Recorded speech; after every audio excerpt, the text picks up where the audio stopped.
Today we're diving deep into one of Razer's flagship esports headsets. It's the Razer BlackShark V3 Pro. This model built a reputation for being one of the cleanest, most competitive focused gaming headsets on the market. And with this generation, Razer's trying to bring upgrades in every possible way.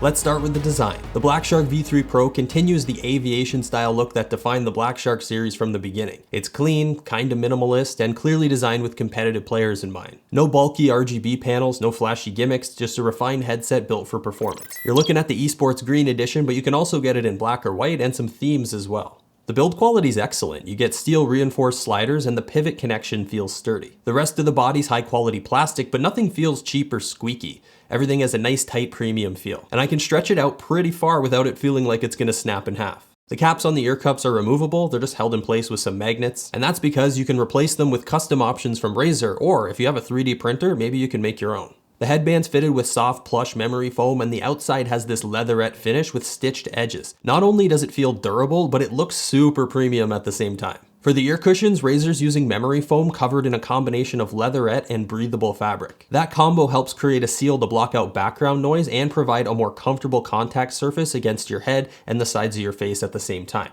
Does it still get warm after a long session? Yep, every closed back leatherette headset gets warm. The main difference here is the cloth material on the outside doesn't get stuck to the sides of your head. So it's still hot, but at least it's not sticky. And the cushions are removable, so you can clean them as they start to get gunked up over time. As for weight, it lands in the upper 300 gram range with the microphone connected, so it's not going to take the top spot for lightweight design. The clamping force is secure without being too tight, making it perfect for intense gameplay where you're moving around a little bit. It feels like it fits naturally on your head, and honestly, after a few minutes of use, you kind of forget it's there, other than the heat buildup, which is exactly what you want in a performance headset. Overall, I think Razer nailed the build quality and comfort on here. Everything feels refined, durable, and clearly built for long gaming sessions. Now on to sound quality, arguably the most important part of any headset, especially one marketed for pro-level esports. We've got Razer's TriForce Bio-Cellulose drivers Gen 2 on here. These things have separate dedicated tuning ports for bass, mids, and highs. Why? Well, Razer says separating these frequencies helps to enhance the unique sound qualities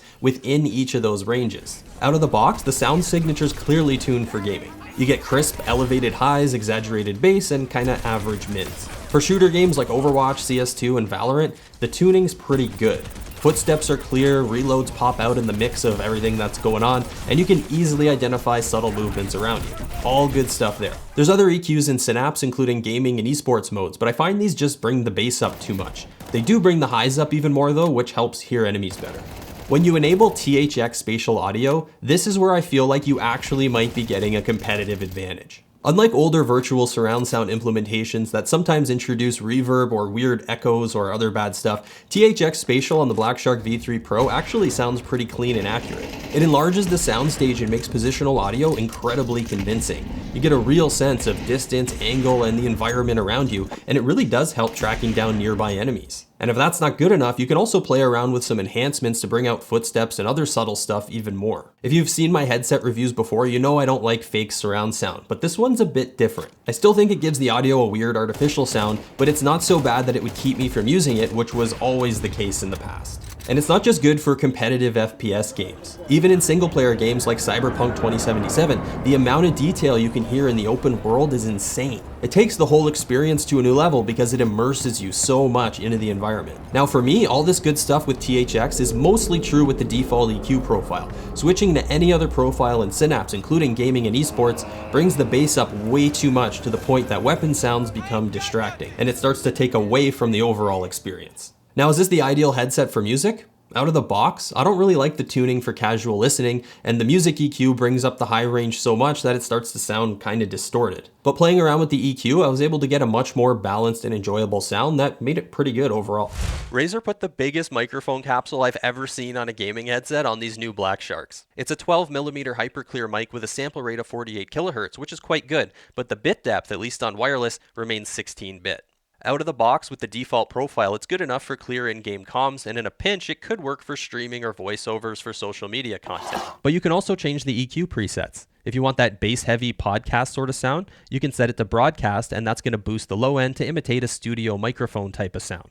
Now I mentioned the bit depth is limited to 16-bit, but if you switch over to the 3.5mm connection, you can unlock 24-bit recording. That'll let you capture much more detailed recordings with a wider range, and that gives you more flexibility in post-production to be able to edit and play around with the sound. I don't think there's a lot of gaming headsets out there that include active noise cancellation, but this is one of the few that does. There's 4 different levels of ANC, with 4 being the strongest effect. It works pretty good. On level 4, it blocks out almost all the ambient noise here in my studio, although I can still hear a faint hum if there's no audio playing. I don't think ANC is a must on a gaming headset, but on here it works and it's just a nice bonus feature. Now the wireless on here is Razer's Hyperspeed Gen 2, offering up the lowest latency on the market according to Razer. I can't test that, and I never really felt like lag was an issue on modern wireless headsets, but I'll take their word for it and assume this one's lightning fast. What stands out more to me is the versatility of all the connection options. It can do 2.4 GHz wireless and Bluetooth simultaneously, which is a very handy feature to have. Plus it can connect via USB or the USB-C to 3.5mm cable. The only downside is it looks like they packaged it with their standard wireless dongle that comes with their gaming mice. That means you're gonna have it tethered to a cable sitting somewhere on your desk, and it's kind of messy. I'd prefer a standard USB dongle that plugs into the back of the PC where it's gonna be out of sight. I have a feeling the proximity of the receiver to the headset affects the wireless latency. So if you want to truly hit that 10 millisecond number that Razer claims, you probably need to get that dongle as close to the headset as possible. On PC, the battery life's rated up to 70 hours, and that drops down to 48 hours on Xbox or PlayStation. As a PC gamer, I felt like the battery life was really good. It pairs up pretty well with my Death Adder V4 Pro that seems godly when it comes to holding a charge. If you're a mobile user, you can download the Razer Audio app and use it to customize the settings on your iPhone or Android device, including changing the EQ profiles. Overall, the BlackShark V3 Pro is a beast of a gaming headset with features that gamers should actually find useful, not just cheap gimmicks. Speaking of cheap, it's not at all.